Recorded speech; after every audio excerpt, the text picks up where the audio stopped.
7주차 1교시 강의를 시작하겠습니다. 자, 여기 보면 물의 순환이 있는데, 물의 순환은 인체 생리작용 중에 진액대사의 순환 관계를 자연의 도표에서 이해시켰다고 생각합니다. 근데 앞 시간에서도 설명드린 것처럼 이거는 인체 생리에 대한 거를 어느 정도 이해해야 되는데, 인체 생리 중에 물의 순환 관계와 관계된 거는 한방에서 예를 들면 뭐 기혈, 진액, 뭐 담음 여러 가지 중에 이런 물질적인 요소와 관계 있는 게 뭐냐면 정, 그다음에 혈, 그다음에 수가 진액이라고 생각하시면 됩니다. 그의 관계가 이 그림처럼 되었다고 생각하시면 되는데, 이 그림을 이해하려면 첫 번째 태양에서 바다에 이 열기를 계속 보태면 물이 증발하겠죠.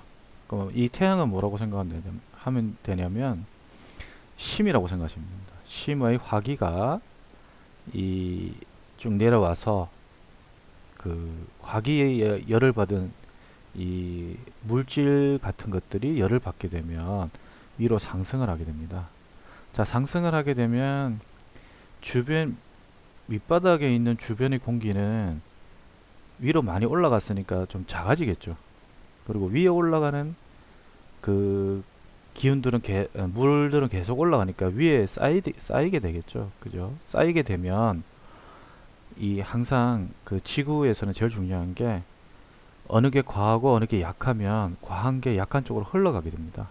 그래서 수증기가 계속 응축돼서 여기가 밀도가 높아지면 밀도가 작은 여기로 보면 바다 저편에 있는 저 산 쪽으로 공기가 흐름을 이렇게 가게 됩니다. 그때 수증기가 이렇게 가게 되면 그쪽에서 다시 공기가 쌓이게 되겠죠. 공기가 쌓이게 되면 공기는 다시 무거워지니까 밑으로 점점 내려가는 증상을 나타냅니다. 그래서 이 내려갈 때 뭐 만약에 이거로 설명하자면 물들이 뭉쳐서 무거워지니까 그게 비가 되는 현상으로 다시 떨어지게 됩니다. 이 떨어지게 되면 다시 이것들이 쭉 내려서 다시 바다로 들어가고, 이게 그 진액대사의 가장 기본적인 틀이라 보시면 됩니다. 근데 이런 진액대사에서 잘 되지 않게 되면 나타나는 증상이 뭐 담음이라든지 이런 현상으로 발현되게 됩니다. 그래서 그 보통 인체를 설명할 때 인체는 소우주, 그 쉽게 말하면 인체 자체가 우주와 똑같기 때문에 자연에서 나타나는 현상을 이렇게 그 인체에 적용할 수 있습니다. 그리고 아까 여기 태양은 아까 말했던 심의 화기라고 생각하시면 되고요. 여기 보면 이제 그 산 쪽에 있는 공기 덩어리들, 그러니까 수증기와 합쳐진 공기 덩어리들이 내려오는 거를 숙광작용, 그래서 폐가 하는 것 중에 통조수도라고 있는데 그런 통조수도 작용에 의해서 쭉 내려간다고 보시면 됩니다. 그럼 다시 물로 쭉 해서 다시 바다로 들어가는데, 이 바다는 그럼 무슨 역할을 하냐? 신이 이제 물을 저장하는 그런 역할이라고 생각하시면 됩니다. 그래서 이 진액대사에서 중요한 게 뭐 여러 가지가 있겠지만 이 폐하고 신이 드러나는 현상에서는 중요하다고 보시면 됩니다. 물론 처음에 만들어내거나 하는 거는 음식물을 먹고 음식물의 소화를 시키고 난 다음에 아주 정밀로운 것들은 위로 올라가고, 그럼 이 정밀로운 것들이 위로 올라가는 증상이 아까 말했던 수증기 응축작용, 태양열을 받아서 이렇게 생각하시면 됩니다. 그리고 그게 올라가서 폐의 기운을 만나서 폐는 원래 서늘한 기운이라고 보시면 되는데, 폐가 그럼 왜 서늘하냐면 우리가 호흡을 할 때 후 하고 뱉어보면 손바닥을 대고 허 하고 불어보면 뜨거운 열기가 있습니다. 근데 들여 마실 때는 찬 공기가 들어갑니다. 그래서 폐는 바깥에 있는 외기에 있는 찬 공기를 내 안으로 끄집어내고 내부에 있는 뜨거운 열기를 바깥으로 뽑아내는 기관이라 보시면 됩니다. 만약에 바깥으로 뜨거운 열기를 뽑아내지 못한다면 폐의 화기 때문에 심을 하기 때문에 폐는 작동이 제대로 안 될 겁니다. 그래서 이런 작용이 잘 되게 배가 그런 조절을 하는 거라 보시면 되고요. 그때 이래 쓱 들어 마시는 이 기운이 배 기능이 만약에 살아 있다면 숙광 작용을 통해서 공기만 들어가는 게 아니라 거기에 그 수액 대사도 같이 밑으로 내려 보낸다, 이렇게 생각하시면 됩니다. 그 중에 아까 말했던 정하고 혈하고 수액, 뭐 진액이라고 대표할 수 있는 정, 혈, 진액, 이게 사람으로 따지면 형을 주관하는 쪽이라고 생각하시면 되고요. 기는 이제 무형적인 그런 기능적인 무형적인 개념이라고 보시면 되는데, 그 중에 정혈 말고 진액은 그럼 뭐냐면 뭐 우리가 일반적으로 알고 있는 체내의 정상적인 수액을 말합니다. 그리고 우리 몸에 70% 정도 이상이 이 진액으로 되어 있다 그랬죠. 근데 이 지구도 전체 수권, 뭐 물이 포함하는 권역, 땅이 포함하는 권역, 공기가 포함하는 권역을 다 따져보면 70%를 누가 차지하냐면 물이 차지합니다. 그래서 인체와 지구는 거의 같다고 보시면 됩니다. 그 구성하는 그 수액이 구성하는 비율이. 자, 그러면 이게 도대체 무슨 역할을 하냐? 유양하고 자윤환 작용한다. 뭘 기르고 촉촉하게 윤택하고 촉촉하게 해주는 그런 역할을 한다고 생각하시면 됩니다. 그럼 지구에서도 이 습기가 작용하는 게 그런 거겠죠. 당연히 습기가 없으면 뭐가 자라지도 않을 거고 건조해지겠죠. 윤택하지 못하고. 그러니까 진액이 그런 역할을 한다 보시면 됩니다. 그러면 이제 이거를 이제 현대의학적으로 따져보면 최근 그러면 세포와 주위 환경 사이의 물질 교환을 담당한다. 세포와 주위 환경 사이의 물질 교환할 때 그 세포가 있으면 세포 안에는 이런 안에도 수액 같은 게 있죠. 그게 이 세포막을 통해서 서로 교환을 하는 겁니다. 그럼 무슨 뭘 교환하냐면 세포 안에 안 좋은 거는 바깥으로 빼내고 필요한 수액은 다시 공급받고. 그러면 여기서 이 진액이라는 게 꼭 진액만 있는 거 아니겠죠. 진액이라는 걸 좀 넓게 이야기해 보자면 그 안에 뭐 미네랄도 있을 거고 뭐 단백질 같은 포도당 같은 뭐 이런 것들이 여러 가지가 있겠죠. 그죠? 그런 것들을 서로 교환한다 보시면 되고요. 그 다음에 세포내액, 그 세포내액이라는 게 아까 말했던 세포내도 똑같이 수분으로 꽉 차 있습니다. 그 세포액. 거기서 아까 막 물들을 서로 교환하는데 그 사이에 이제 필요한 거하고 불필요한 거를 서로 교환한다고 보시면 되고요. 그러면 세포 외핵은 혈장, 조직액, 림프. 그러면 이게 우리가 알고 있는 여기 혈장이라든지 조직액이라든지 백혈구의 일부 존재, 세포를 둘러싼 물질 교환, 이런 부분들도 세포만 있는 게 아니고 세포 바깥에도 물이 있겠죠. 그럼 이 세포 바깥에 있는 것들은 또 이런 대사를 한다는 겁니다. 혈장의 주요 성분이 되기도 하고 조직액이 돼가지고 백혈 일부 뭐 세포들이 둘러싼 뭐 물질 교환 같은 게 이루어지는 겁니다. 그리고 림프에 흐르는 조직액이기도 하고요. 이 단순하게 물로만 이루어진 건 아닙니다. 물 안에 그 다른 여러 가지 성분들이 섞여 있는 물이라고 보시면 되겠죠. 그래서 우리가 바깥에서 먹는 물만 이야기하는 것은 아니고 음식물, 우리가 먹고 나면 음식물에서 소화하고 소화해서 주요한 부분들은 그 영양을 뽑아내겠죠. 그런 것들이 다 포함된 개념이라고 보시면 됩니다. 진액은 그러면 어떤 기능을 하냐면 진액은 영양 물질로서 아까 말씀드렸죠. 비위에서 소화시키고 나서 그 소화 중에 일부분은 위에서 영양분을 흡수하고 대부분은 소장에서 흡수합니다. 그리고 극히 일부분은 다시 대장에서 이제 물론 물을 많이 흡수하고요. 그런 이 진액은 아까 말한 영양이 들어가 있는 그런 물질이라고 보시면 됩니다. 그게 물 성분이 가장 많으니까 우리가 보통 진액 이렇게 표현을 합니다. 근데 이제 진액은 영양 물질이니까 당연히 피부와 모발, 오장육부를 윤택하게 한다. 뭐 당연히 영양분을 공급한다라고 생각하시면 되겠죠, 그죠? 그 다음에 수분도 공급하고, 그 다음에 여기에 더 정밀한 것들. 자, 이 진은 진과 액으로 이루어졌는데 진은 보다 더 정밀한 액체라고 보시면 되고요. 액은 그거보다 약간 탁한 액체 이런 거라고 생각하시면 됩니다. 그 중에 진짜 정밀한 것들은 정이라고 볼 수 있습니다. 그래서 골수, 척수, 내수, 관절을 영양하고 부드럽게 한다. 이게 이제 한방에서는 이게 다 정이 하는 역할이라고 보시면 됩니다. 그리고 진액은 기혈과 상호 통한다 라고 되어 있는데 이 진액에서 진이 그러니까 뭐 아까 말했던 정 같은 게 정자가 한자로는 쌀미자에 풀을 청자인데 이게 무슨 뜻이냐면 쌀의 푸른 기운입니다. 그래서 영양분 덩어리 중에 아주 맑은 기운이라서 이것들은 바로 기운으로 저장이 됩니다. 그래서 우리가 밥을 먹고 나서 바로 밥 먹기 전에 너무너무 막 배고프고 힘들고 이랬는데 밥 먹고 나니까 좀 살 것 같아 하는 게 이제 기의 역할이라고 보시면 됩니다. 그리고 아까 말했던 그것 중에 조금 기 말고 형에 가까운 그러니까 형이 기와 형이라는 거는 기는 보이지 않는 걸 말하는 거고 형은 갖춰진 거. 그 중에 상당 부분이 다시 혈로 되겠죠. 그래서 그 중에 혈 나머지에 이렇게 다 포함하는 따지고 보면 진액은 실제로는 혈도 다 포함한다고 볼 수 있습니다.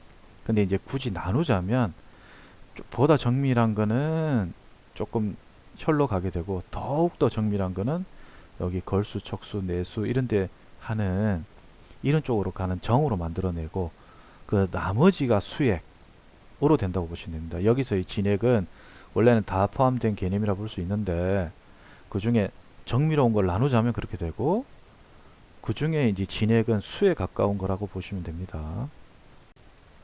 자, 아까 진액은 이제 그러면 생성에 대해서 다시 한번 아까 간단하게 그림을 보면서 한번 설명을 드렸는데 이제 오장육부를 통해서 다시 한번 설명을 드리자면 위 소장 대장에서 흡수한 수곡 정미 아까 이 정자가 그 정자입니다. 쌀미자에 풀을 청자 수곡 정미는 모두 비로 수송되어 비에 의하여 전신으로 산포된다 라고 되어 있죠.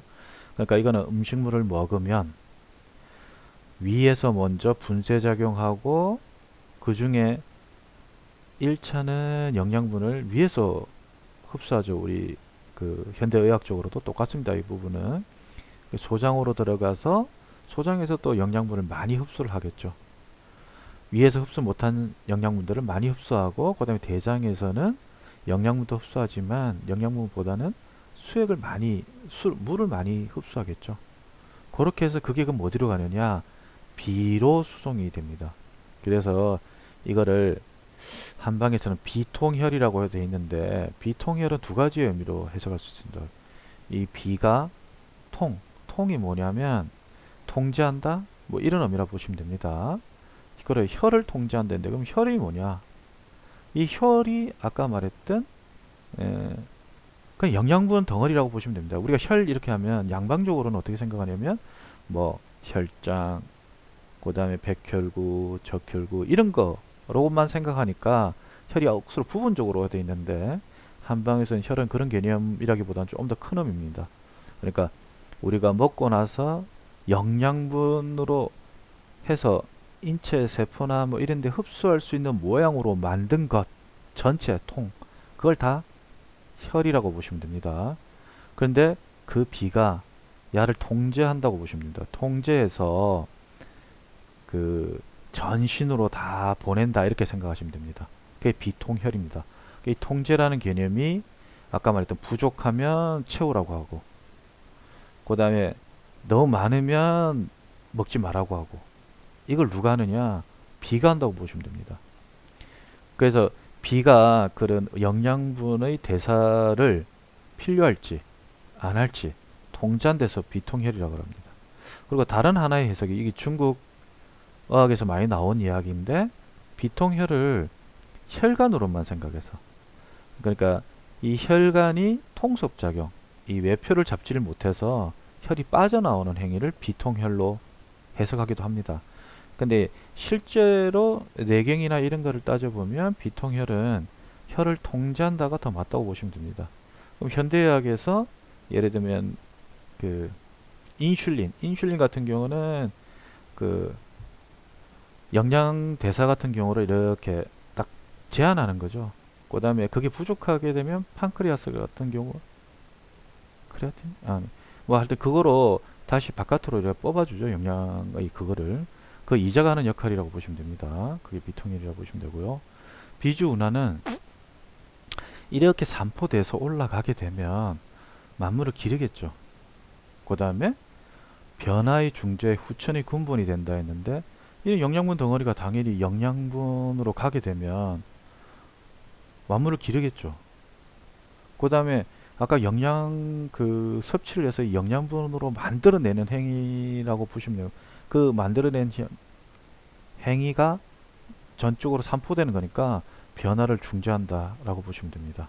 이거 다시 풀면 수곡을 섭취하고 소화, 흡수한 다음에 온몸에 두루 제공함. 섭취, 소화, 섭취 같은 경우는 치아가 하겠죠. 입하고 치아가 하겠죠. 혀나. 그리고 소화 같은 경우에 당연히 위가 하겠죠. 그러니까 이게 위의 역할이고, 그래서 흡수하고 난 후, 그 다음에 온몸에 두루 하는 걸 비가 한다고 보시면 됩니다. 그래서 우나 수프라고 보시면 되고요.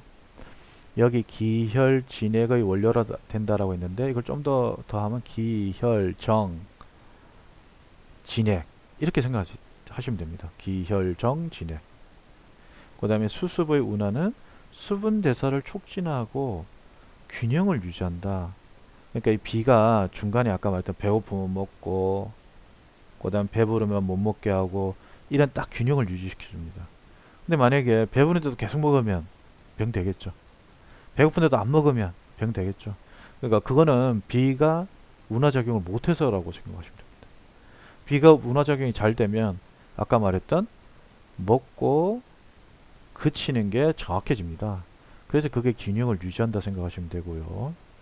그 다음에 수분대사 촉진은 아까 말했던 그 수액을 전신 산포하니까 수액대사를 촉진한다 생각하시면 되고요. 소장, 수납을 주관하고 그러면 위에서 1차로 이렇게 소화된 음식을 받아들여서 다음 단계 소화를 하죠. 그래서 이게 수납을 주관한다라고 하는 겁니다. 그 다음에 그래서 이제 여기서 영양이 된 영양분은 다시 재흡수를 하고 또 그거보다 좀 거친 것들은 다시 대장으로 보내고 뭐 이런 역할을 한다 보시면 되고요.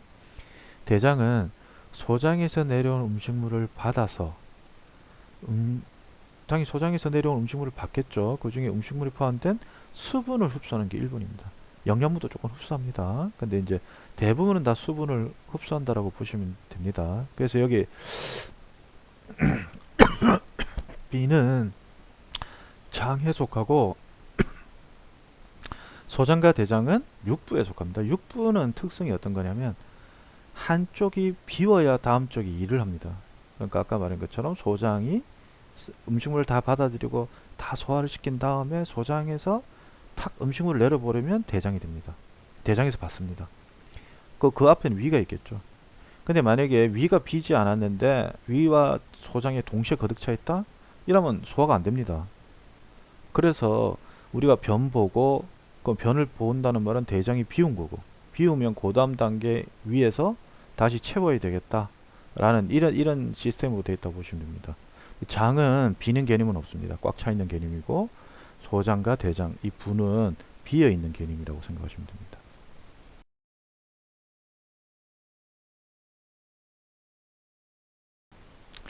그렇게 하면 이 소화가 되는 이 통로를 우리는 어떻게 생각하냐면 3초라고 합니다. 3초. 이 통로가 돼서 위에서 심폐가 포함된 이 부분을 우리는 보통 상초라고 하고요. 비위계통이 있는 이 부분을 중초라고 하고 그 밑에 있는 부분을 하초라고 합니다. 그래서 음식물이 내려와서 예를 들어서 윗부분에 해당되는 그 다음에 이 중간에 해당되는 그러니까 이 전체 이런 수분 대사들이 움직이는 통로의 일환이라고 보시면 됩니다. 이 3초를 아니면 좀 더 복잡한 구조가 많은데 그거 설명하면 좀 그렇고 일단 여러분들이 이해하기 가장 편한 거는 그냥 수분 대사들이 움직이는 길이구나 그냥 그렇게 생각하시면 가장 편하다고 볼 수 있습니다. 자, 이런 수분 대사가 제대로 되지 않으면 이제 설사라든지 영양 흡수 장애 같은 게 생기는데, 그거에 대해서 우리가 할 게 이 오령산에 대해서 다음 시간에 설명을 할 겁니다. 근데 이제 일상적으로 불편하게 하는 만성 설사라고 돼 있는데, 그러면 설사라는 게 아까 말한 것처럼 수분 대사가 제대로 안 되는 거죠. 그 이 수습이 확 바깥으로 빠져나가 버리니까. 그럼 왜 하느냐, 이렇게 오래된 설사들은 양기가, 여기서는 이제 설사를 하면 어떤 문제가 생기는가에 대한 이야기라고 볼 수 있겠네요. 양기가 빠져서, 양기가 빠지게 되겠죠. 반대로 이야기하면 양기가 없으면 설사를 한다라고 볼 수도 있겠죠. 그럼 이 양기가 빠지면서 생기는 현상이 손발이 차다가 됩니다. 양기가 없으니까 뜨뜻한 기운이 끝까지 못 가는 거겠죠. 그러고 나서 또 소화가 안 된다. 체온이 떨어진다. 인체가, 예를 들어서 인체가 수액을 70% 가지고 있기 때문에, 물을 70% 가지고 있기 때문에, 이 물은 어떤 특성이 있냐면 비열이 1이라서 빨리 뜨거워지지도 않고 빨리 차가워지지도 않습니다. 뭐에 비하면, 뭐 땅이나 이런 거에 비하면. 그래서 원래 해풍이 분다 그럴 때, 원래 낮에 태양빛이 모래를 달구면 모래가 물보다는 훨씬 빨리 뜨거워져서 이 모래 쪽이 있는, 땅 쪽에 있는 것들이 훨씬 공기가 가벼워져서 위로 올라갑니다. 그러니까 밑에 좀 공기가 없으니까 바다의 공기들은 무거워져서 바다에서 육지로 바람이 불어가게 되는 겁니다. 육지로 바람이 불어가게 돼서 해풍이 불게 되는 거고요. 이제 밤이면 반대로 이제 이 물이 빨리 식지 않기 때문에 물에서 이제 다시 공기 상대적으로 뜨거워져서 공기가 위로 올라가고, 육지는 차가워져서 공기가 무거워집니다. 그래서 다시 육지에서 바다로 보는 육풍이 불게 되는 겁니다. 이제 그런 것처럼 체온이 떨어진다, 그런 식으로 생각하시면 되고요. 그 다음에 이 수액이 없으면 그 면역력 자체도 당연히 떨어지겠죠. 그 안에 영양에 대한 것들, 아까 수액은 안에 영양분이라고 생각해도 된다 그랬죠. 그러니까 그런 것들이 빠져나가니까 당연히 면역력도 떨어지겠죠. 네, 그래서 체온은 아까 말했던 그런 식의 개념으로 생각하시면 됩니다. 그래서 물이 비율이 높아서 잘 뜨거워지지도 않고 차가워지지도 않기 때문에 체온이 원래는 정상적이라면 잘 버티는데 항상성을 유지할 수 있는데, 이렇게 만약에 물이 없어지는 상태가 되면 빨리 뜨거워졌다, 빨리 차가워졌다, 이런 식으로 이루어진다고 볼 수 있습니다. 이제 그렇게 생각하는데, 그런 데 쓰는 처방이 오령산이라고 생각하시면 됩니다.